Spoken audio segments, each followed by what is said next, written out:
Mesdames et messieurs, bonsoir, bienvenue dans ce journal de l'actualité en Tunisie et dans le monde et en voici les titres.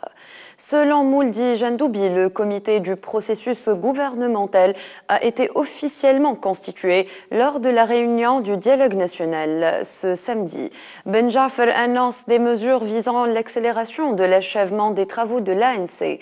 Abdelkrim Zbidi, Mustafa Nebli, Mokhtar Trifi, Mansour Malla et Radil Meddeb font partie de la liste des premiers ministrables qui circulent dans les coulisses. À l'étranger, de violents combats opposés samedi combattants kurdes et djihadistes dans l'est de la Syrie pour le contrôle de la frontière avec l'Irak. Enfin, création d'un vice-ministère pour le bonheur social suprême du peuple au Venezuela.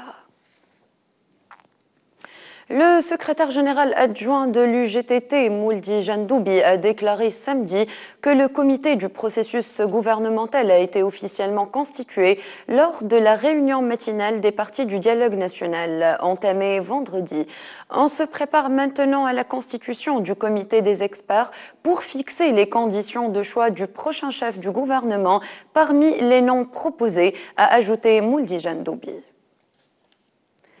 Suite à la réunion des présidents des blocs parlementaires avec le président de l'ANC, Mostafa Ben Jaffer, samedi, une batterie de mesures a été décidée. Ces mesures visent à accélérer l'achèvement des travaux de l'ANC comme prévu dans la feuille de route du Quartet. Le Congrès pour la République a publié un communiqué ce samedi dans lequel il déplore la décision du Quartet de sa mise à l'écart du dialogue national en raison de son refus de signaler la feuille de route. Par ailleurs, le CPR a salué la rencontre des politiciens autour de la même table du dialogue national. Mahdi Ben Gharbeya, député à l'Assemblée nationale constituante, a nié les rumeurs selon lesquelles l'Alliance démocratique était sur le point de quitter le bloc démocratique.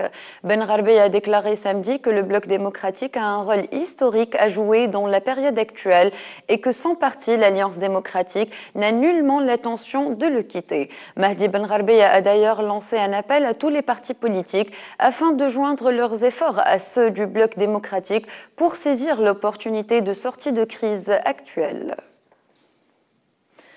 Pour sa part, Rim Mahjoub, député à l'Assemblée nationale constituante du parti Afaq Tounes, a annoncé ce même samedi la dissolution du bloc démocratique à l'ANC et la constitution d'un plus large bloc.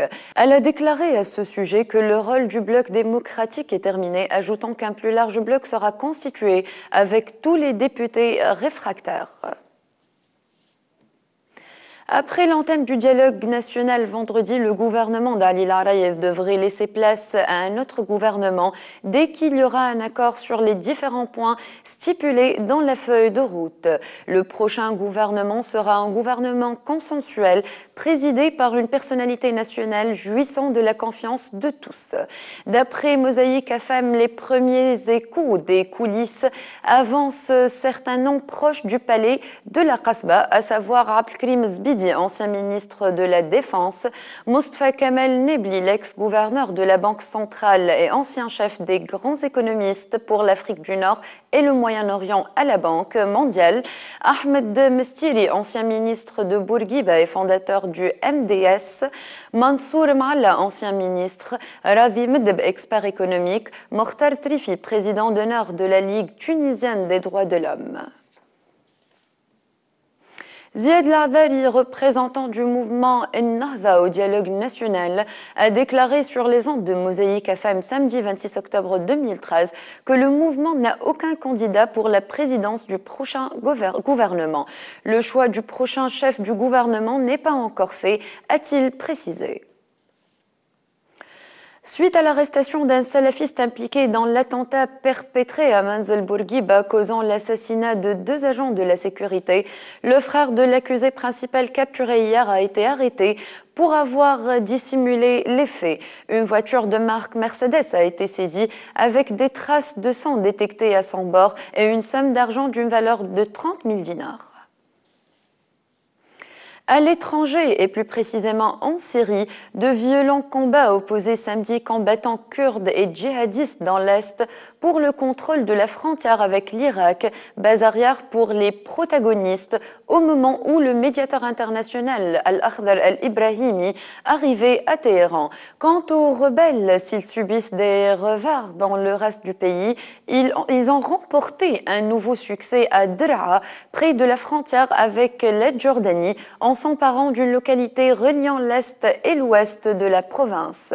Des combattants kurdes ont conquis samedi un poste frontière avec l'Irak, contrôlé jusque-là par des djihadistes, a indiqué l'Observatoire syrien des droits de l'homme. Cette position est importante car c'est un lieu de transit pour les hommes et les munitions. Les Malgaches attendaient impatiemment samedi les premiers résultats de l'élection présidentielle de vendredi qui arrivaient au compte-gouttes, alimentant les craintes de fraude dans ce pays qui espère sortir d'une grave crise qui le mine depuis 4 ans. Les données officielles publiées en milieu de journée ne concernaient que 155 000 des 7,8 millions d'électeurs inscrits, soit 1,99% du corps électoral. La commission électorale nationale indépendante pour la transition n'avait alors rendu public que les résultats de 431 bureaux de vote sur 20 001. Ces résultats très partiels du premier tour, publiés samedi matin, mettent en tête Robinson Jean-Louis, le candidat de l'ex-président Marc Ravalomanana, exilé en Afrique du Sud, qui n'a pu se présenter lui-même à l'élection. Le vice-président kenyan William Ruto pourra s'absenter de son procès pour crimes contre l'humanité devant le Cour pénal international uniquement si des circonstances exceptionnelles l'y obligent, ont décidé vendredi les juges de la Cour. La Chambre d'appel estime que la décision de la Chambre de première instance qui avait autorisé en juillet le vice-président kenyan à être absent de la majorité des audiences doit être infirmée, a déclaré le juge Sang Hyung-sang. Tout comme les autres accusés, William Ruto pourra néanmoins, en cas de circonstances exceptionnelles, demander à être dispensé. Le président vénézuélien Nicolás Maduro a annoncé la création d'un vice-ministère pour le bonheur social suprême du peuple, chargé de superviser les programmes gouvernementaux d'assistance aux handicapés sans logement notamment. A signalé que le Venezuela n'est pas précurseur dans ce domaine, puisqu'au Bhoutan, le bonheur national brut est un indice préconisé par le roi de ce petit pays asiatique, situé entre l'Inde et la Chine en 1972. Son but est de bâtir une économie qui serve la culture du Bhoutan, reposant sur des valeurs spirituelles bouddhistes. Entre autres objectifs, il sert à guider l'établissement de plans économiques et de développement pour le pays. C'est la fin de ce journal. Merci pour votre attention et bonne fin de soirée en compagnie de Tunisnet TV.